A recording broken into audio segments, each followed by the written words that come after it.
Let's see who saves you now. Sergeant. The words cut through the wet morning air like a knife. 20 soldiers froze mid-step across the Ravenhall Gauntlet, the North Continental Security Coalition's toughest training yard. Mud clung to their boots. Steam rose from the drenched gravel, and every breath turned visible in the cold.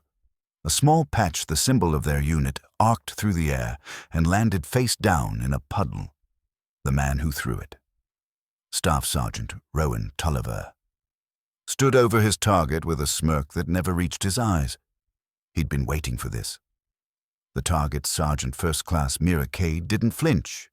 She simply knelt, lifted the patch from the mud, and wiped it clean against her sleeve. The water dripped down her wrist, staining the cuff of her fatigues. "Pick it up, Sergeant," Tulliver said. "You think this is some diversity showcase?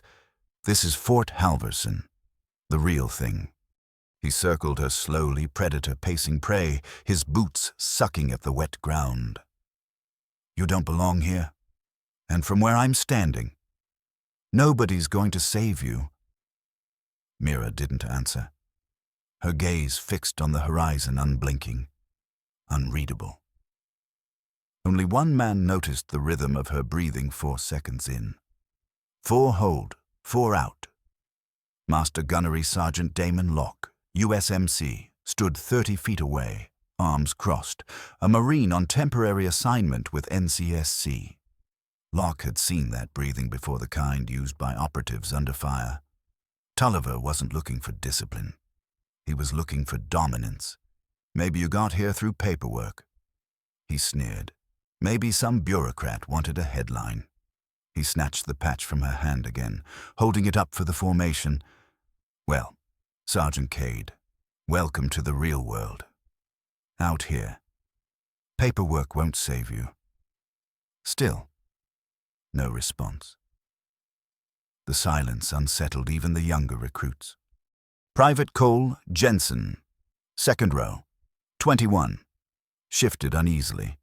He couldn't tell if Kade was ignoring him or waiting. Behind them, the obstacle field loomed, steel walls, rope climbs, and crawling pits lined with wet wire. The air smelled of rust and rain, perfect for humiliation. "First drill," Tulliver barked.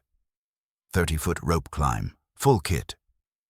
Sergeant Kade will demonstrate. A flicker of tension rippled through the ranks. It wasn't just a test, it was punishment dressed as protocol. Mira stepped forward without hesitation. She stripped her jacket, folded it with precision, revealing corded muscle under a dark undershirt. As she reached for the rope, the cuff of her left sleeve lifted just enough for Locke to notice a strip of medical tape on her wrist. Too neat, too intentional. He narrowed his eyes. "That's not covering an injury." "On your mark," Tulliver said. Stopwatch raised. Mira grasped the rope, left hand high, right hand low. "Go!" She climbed like gravity didn't apply. 10 feet. 15. Her technique, the J-hook lock, was flawless. 30 feet up in 55 seconds. Descending in 12. Landing without a sound. The formation stood silent. Even Tulliver's grin faltered. That was lucky," he said finally. "Dry rope, perfect grip. Won't happen twice." He scribbled on his clipboard, hiding the shake in his hand. Locke glanced toward the observation post where a man in civilian clothes adjusted a small badge camera, Ravelin Creed. Listed as a military journalist, but too alert for that to be true, whatever this was.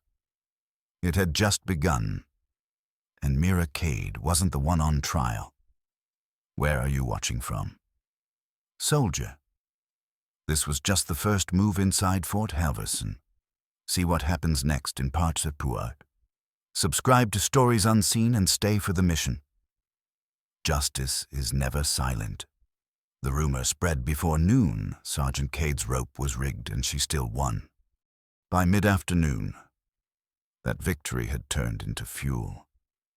Tulliver's voice carried through every barracks hallway, retelling the story with a sneer. "She's good at climbing, sure, but leadership's more than circus tricks. The laughter that followed wasn't real. It was compliance disguised as humor. Inside the armory, Mira checked her issued gear. The serial numbers didn't match the manifest. 2 sets of optics gone, ammo crate labels swapped. Someone was moving supplies and using her inspection logs as cover. She closed the crate quietly and marked the discrepancy in her field book. No complaint, no noise, just another entry. Silence could be its own weapon. At the firing range that afternoon, the air shimmered with heat. Targets stood at 50, 100, and 200 meters. Soldiers lined up, rifles ready, M4A1 SOP modes under the NCSC flag. The range safety officer called. Weapons hot, Mira's stance was surgical. Feet shoulder width, cheek weld tight, breathing in the same steady 4-4-4 rhythm. Her round struck steel with metronomic precision, 2 pairs. Assess, adjust. 2 pairs again. Every shot rang clean. Tulliver stood behind the line, pretending to take notes. He wasn't watching her technique, he was waiting for a mistake. He didn't get one. But when Private Cole Jensen's magazine accidentally tumbled near Mira's boots, everything changed. "Sorry, ma'am," he muttered, bending to retrieve it. His elbow clipped her rifle case, spilling tools across the ground. "Cease fire," the range officer yelled. Tulliver was instantly there. Failure to secure equipment on a hot range. Sergeant Kade, that's a serious violation. Mira looked him dead in the eye. The case was secured. It was knocked over. Oh, his tone dripped satisfaction. "Are you accusing another soldier? Silence." She repacked the gear without another word. Tulliver logged the violation on his datapad, smiling. Up the observation line. Rylan Creed tapped his optic trace collar node.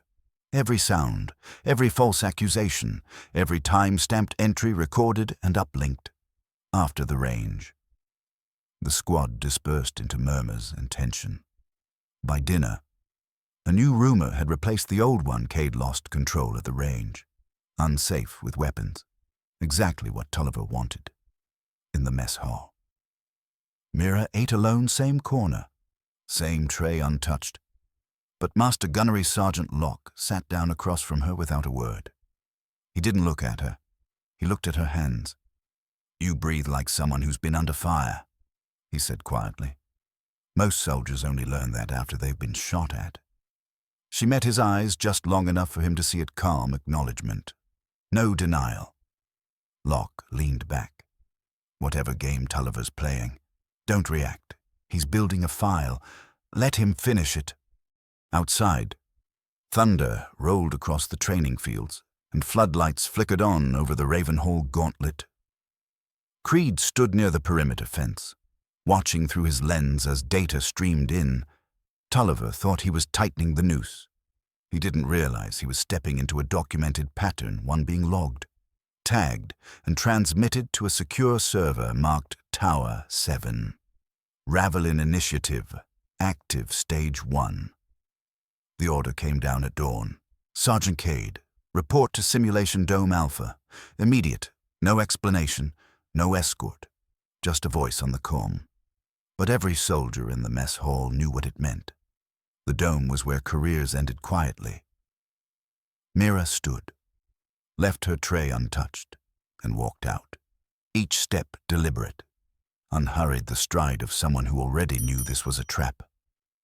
The Simulation Dome Alpha rose from the mist like a steel half-moon. Soundproof, controlled. No audience but the ones you couldn't see. She paused outside, adjusting the cuff of her left sleeve, a motion so casual no one noticed the faint click beneath her wrist. A coded pulse blinked once, logging into her optic trace node hidden under the tape. Recording live feed synced to Tower 7, Ravelin Initiative, Stage 1. Inside, the air smelled of ozone and polymer. Floodlights buzzed overhead. Staff Sergeant Rowan Tulliver waited by the entry console, clipboard in hand. "Smirk rehearsed. Emergency trauma sim," he said. 15 minutes. You'll stabilize a casualty under combat stress. Lieutenant Shaw will observe. Try not to choke this time. Mira gave a silent nod. Locke's words echoed in her head. Let him finish building the file. She stepped inside. The dome lights dimmed to amber. A mannequin lay on the concrete, painted wounds glowing red under IR sensors. Medical gear arranged nearby, tourniquets, gauze, airway kits. Scenario begins now. The speaker barked. Mira moved instantly. Her gloved hands found rhythm assess. Isolate. Apply. Femoral bleed first. Tourniquet on. Twist. The rod jammed. Thread stripped. Sabotage. No hesitation. She ripped a triangular bandage from the kit, looped and locked it with a carabiner. Improvised, efficient, stable. Above her, Tulliver's voice crackled. Improvised methods not per protocol, marked as failure. She ignored him. 4 seconds in, 4 hold, 4 out. The breathing of someone who'd survived worse than training drills. Up in the booth, Lieutenant Marin Shaw frowned. Is that equipment supposed to malfunction beside her? Journalist Ryland Creed adjusted his collar node. Good question. Lieutenant, let's verify that later. 8 minutes in. Tulliver broke procedure and entered the room, clipboard in hand. Voice raised for the cameras, too slow. Sergeant, that patient's dead. The casualty is stable. Wrong, he snapped, pointing at new red markings that hadn't existed before. You missed internal bleeding. That's automatic failure. That wasn't part of the initial scenario, she said evenly. Tulliver grinned, savoring it. Are you accusing me of falsifying a sim silence? Then Mira stood. Not accusing, confirming. She peeled back the medical tape.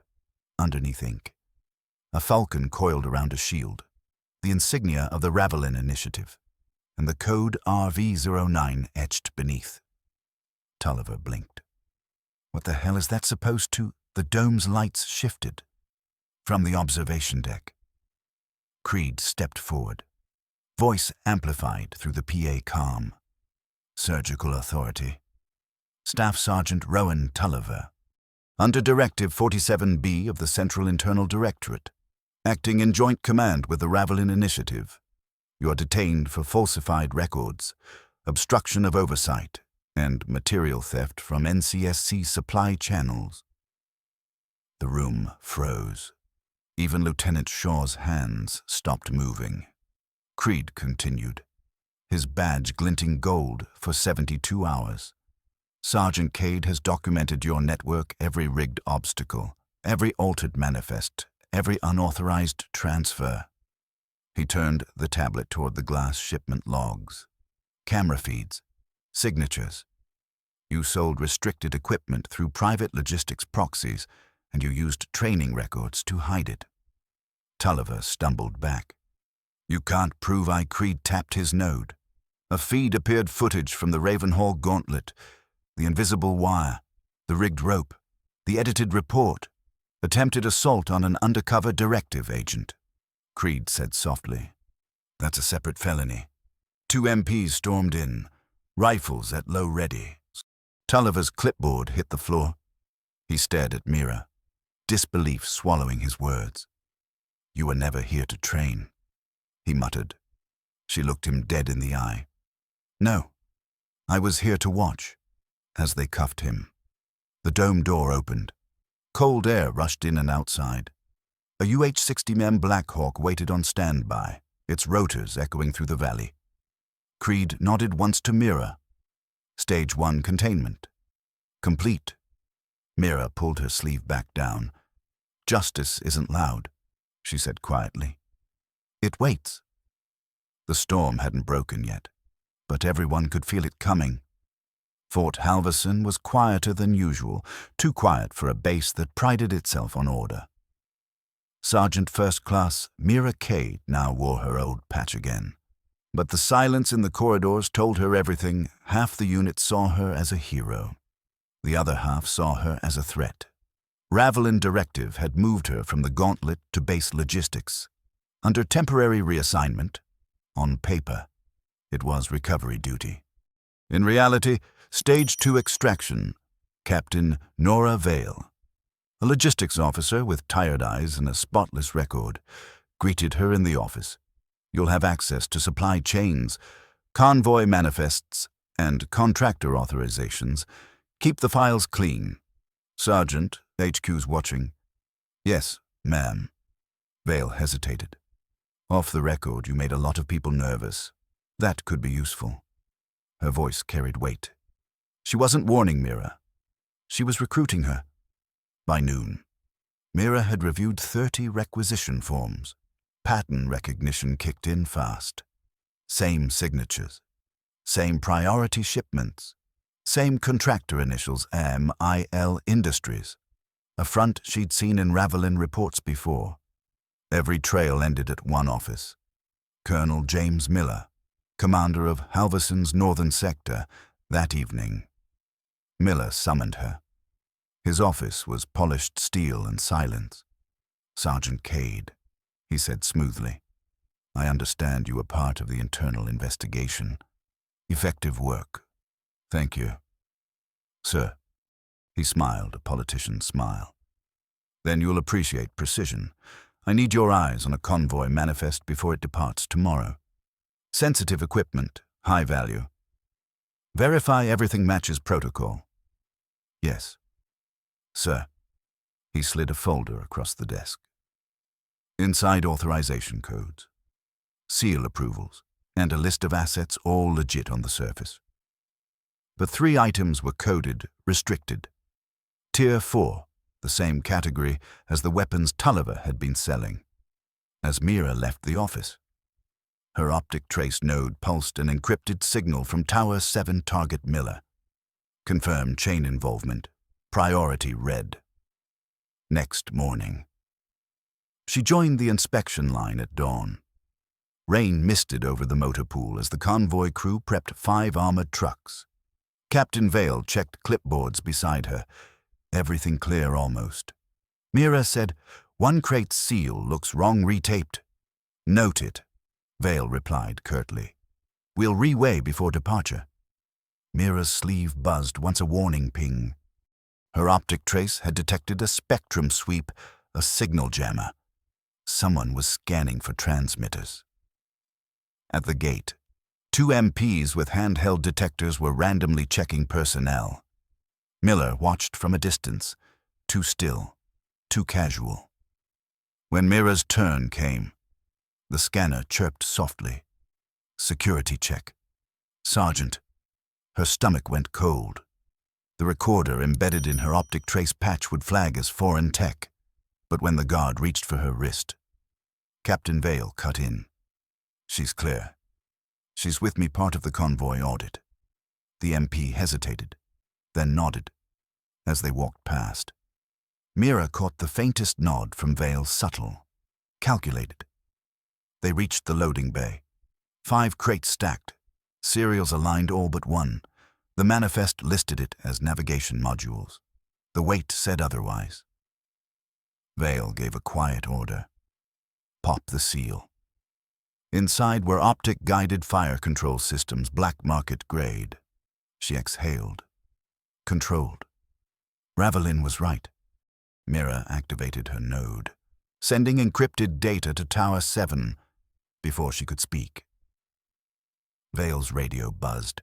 Convoy lead reporting Colonel Miller's en route to inspect the cargo personally.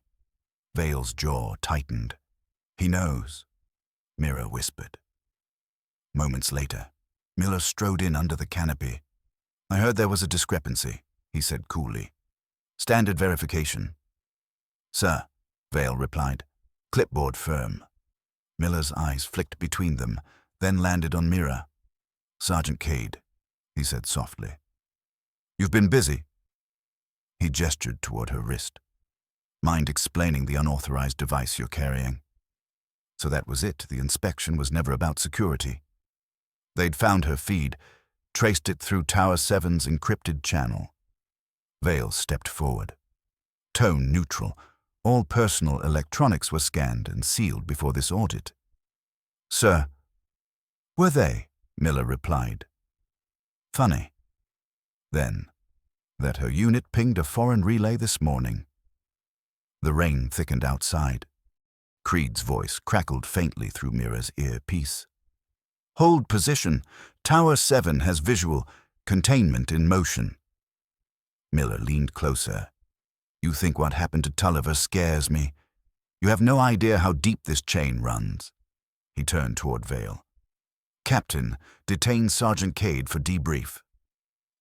The sound of rotor blades cut through his order. A UH-60M Black Hawk descended over the convoy yard, lights flooding the scene. Ravelin agents in gray tactical armor poured out, weapons drawn. Creed stepped forward through the rain. Badge raised. Colonel James Miller, by directive of the Central Internal Directorate and the Ravelin Initiative. You are under arrest for conspiracy and arms diversion. Miller froze. Disbelief etched on his face. Vale turned to Mira, voice low. You set him up perfectly. Mira answered quietly. No. Captain. He set himself up. I just made sure someone was watching. Cameras flashed as the storm finally broke. Rain hammered against the steel crates while Miller was led away in cuffs. Mira looked up at the sky, lightning illuminating the Ravelin Falcon insignia, faintly reflected in a puddle near her boots. Stage 2. Extraction complete. Rain still clung to the air like static when the convoy yard fell silent again. Colonel Miller was gone, but his network wasn't. Ravelin analysts traced new transmissions, encrypted under the same contractor codes. 3 names surfaced on the recovered manifests, all of them connected to the Northern Procurement Division. 30 miles east, the case wasn't over. It had just changed coordinates. 2 nights later, Mira Kade sat alone in the logistics hangar, finalizing the inventory that had burned the entire chain. Her uniform was spotless again, her demeanor unreadable. She'd been promoted in silence, not to reward, but to reposition. Captain Nora Vale stepped in, rain dripping from her poncho. Tower 7 wants us wheels up in 10. She said, they're calling it Stage 3. Mira closed the datapad. Then let's finish it. The convoy moved through the highlands under a low ceiling of fog. 5 trucks, 2 escorts. 1 gold deliver seized cargo to a classified Ravelin depot for containment. Every soldier on that line knew something was off.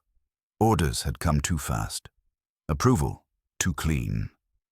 Mira rode in the command vehicle beside Vale. She scanned the monitor's GPS clean. Vitals normal. Comms secure. Still, a part of her chest wouldn't relax. Then, through the static, a faint click encrypted signal bounced back. Someone was piggybacking their channel. Vale leaned forward. Say again. Ravelin Ops. No response, just the low, rhythmic hum of a jammer.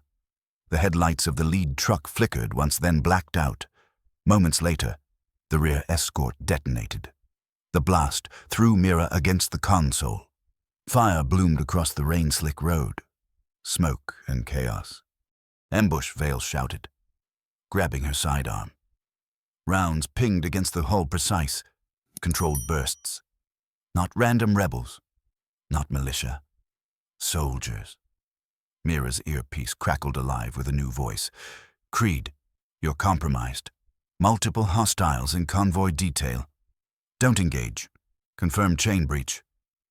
She crawled toward the rear door, eyes cutting through fire and smoke. The second truck's cargo hatch was open, crates half unloaded, personnel gear scattered, and standing in the glow was Lieutenant Rourke, the convoy operations chief. He held a rifle aimed not at the attackers, but at Vale. Put it down, Rourke Vale shouted. You think Ravelin owns justice? He snapped back. Miller wasn't rogue, he was protecting this program. You're dismantling the one thing keeping the borders armed. He fired. The shot grazed Vale's shoulder. She dropped to one knee. Mira moved without thinking, sliding through the mud, tackling Rourke into the crate pile. They struggled, boots scraping steel, fingers clawing for control. A flash of light, her combat knife struck the mud inches from his throat. "Who else is in the chain?" she hissed. Rourke grinned, defiant even in defeat. "You think you've won? Tower 7 can't clean this fast enough. We built the supply lines. You just work for them." She stared down at him, rain dripping from her chin. "No," she said softly. "I work for the truth you buried." He laughed once until the distant hum of rotors drowned him out. 30 seconds later, the UH-60M Black Hawk broke through the storm clouds, spotlights cutting the darkness. Ravelin's strike team descended like wraiths, securing the perimeter in under a minute. Creed hit the ground beside them, visor gleaming under the rain. "Status containment complete," Mira replied, handing him Rourke's data key. 3 names confirmed. 1 remains off-grid. Creed nodded. "Tower 7 wants you on standby. They're calling it Stage 4. Mira glanced toward the flames reflecting off the convoy's wet metal hull. "Justice doesn't end in paperwork," she said quietly. "It ends when silence stops protecting the wrong people." At dawn, as the smoke cleared, the remaining soldiers stood in stunned silence. What had started as a simple training investigation had unraveled a multi-tiered black market network across the coalition. Mira wiped mud from her sleeve, the Ravelin Falcon catching the light beneath the clouds. Captain Vale approached, arm in a sling. "You could have let him shoot me." Mira shook her head. "No, ma'am, justice doesn't pick sides. It just waits until everyone's watching." Vale studied her for a moment, then smiled faintly. "You know, for someone who barely talks, you make the silence deafening." Mira turned toward the rising sun over Fort Halverson, breathing steady, 4 in, 4 hold, 4 out. In the distance, the Black Hawk lifted off, carrying the evidence crates toward Tower 7. But the war wasn't over, not the kind fought with bullets.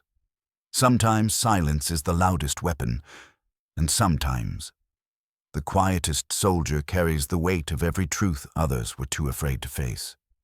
Courage isn't noise, it's endurance. Justice doesn't shout.